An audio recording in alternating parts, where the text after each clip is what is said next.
Hi everybody, this is Dan Stolbarger. Welcome to this week's Middle East Update. And it's the week of January 29th. And let's take a look at what is going on in the Middle East. We always like to start with our news bites.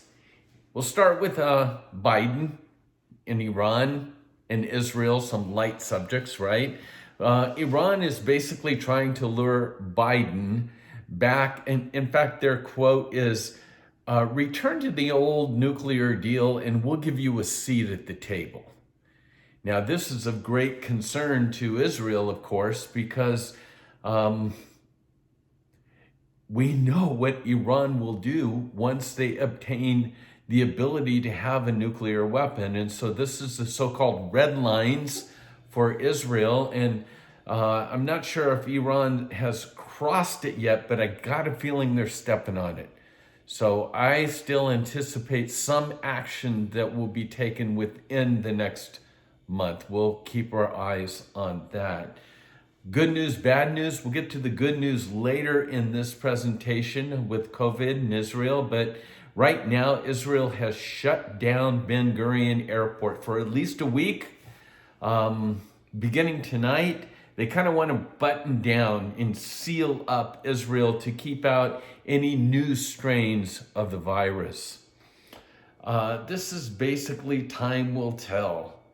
Joe Biden's top security advisor has basically said that the U.S. will consult closely with Israel on regional security, and they are telling Israeli counterparts that the U.S. hopes to build on the success of the Abrahamic Accords. And so, again, in a lot of this, it's going to be words. We're going to have to wait and see what transpires. And then just today, U.S. President Joe Biden's choice of Secretary of State Anthony Blinken has told the Senate that this administration recognizes Jerusalem as Israel's capital, and it will remain that way, and the embassy will stay in that city. You wish it was just a period, but it goes on. And he adds that this administration will return to the nuclear deal if Iran returns to compliance and will seek a more comprehensive agreement. I think their cards have already been played in that area, but here we go again.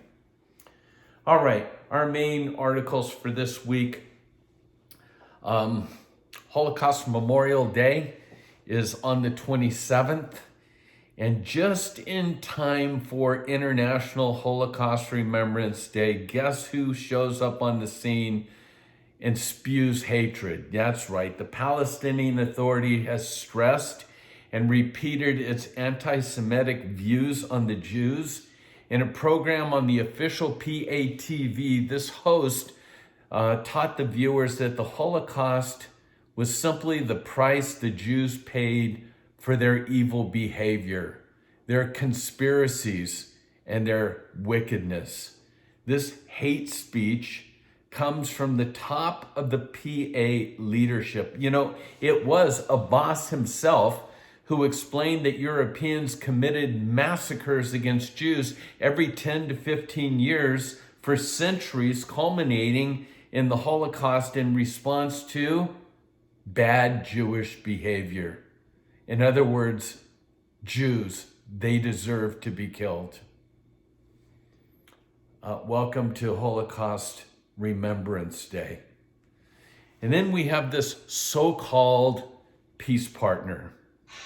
And I think it's important that when we look at the peace partner, you know, because we're going to hear a lot more about this. This is going to be the Biden plan. It's going to be to dredge up the past and to try to reform and re-put together the same old in this attempt for the putting together a two-state solution. But you have to want peace.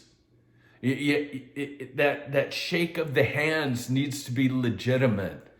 Well, here's the peace partner. This is Fatah's Revolutionary Council member Riyad Radwan. His quote: All the activities will be directed towards popular resistance. Palestine, you see, is the center of the universe religiously, politically, and even geographically. Those representing Palestine must be prepared to make the ultimate sacrifice, to give their blood for the sake of the cause. Therefore, these young people, the founders of Fatah in 1965, believed in their cause and the certainty of their victory against the enemy. They've succeeded. Fatah carried the rifle, succeeded in realizing a long journey of giving adorned with blood, martyrdom, prisoners. Therefore, Fatah today has a mighty heritage of martyrs and prisoners. That's a speech given on December 28th. The PA has indoctrinated Palestinians with this message for decades. Therefore, it's not surprising to hear about a Palestinian man, himself the father of a terrorist murder, paraphrase that is a statement attributed to an arch terrorist, Abu Jihad, when he said, "We simply promote death in order to liberate Palestine." Sounds like a peace partner to me. How about you? And then the quote of the week. Two-state solution, still the same topic. Our Palestinian land is from the Jordan River to the Mediterranean Sea. I dare any Palestinian, any senior Palestinian official, or any Palestinian leader to reduce the Palestinian map simply to Gaza and the West Bank. That's from Tawfiq Tariq, a senior Fatah member. This is the same thing, the same rhetoric that Yasser Arafat and many of the other leaders of the fake Palestinians have given year after year after year. Listen carefully. They never have and they never will accept any kind of peace plan. It is not the land issue. It's the existence issue regarding Israel.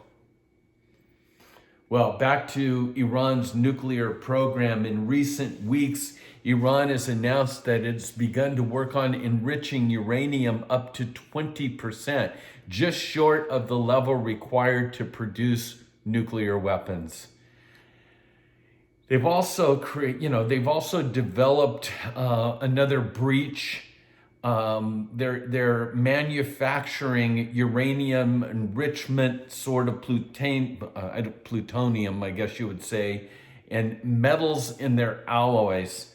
And again, there's no purpose for these metals to be produced other than military implications. This is not clean energy. This is creating a nuclear weapon. So it has been a sham deal all along. Why would we buy in?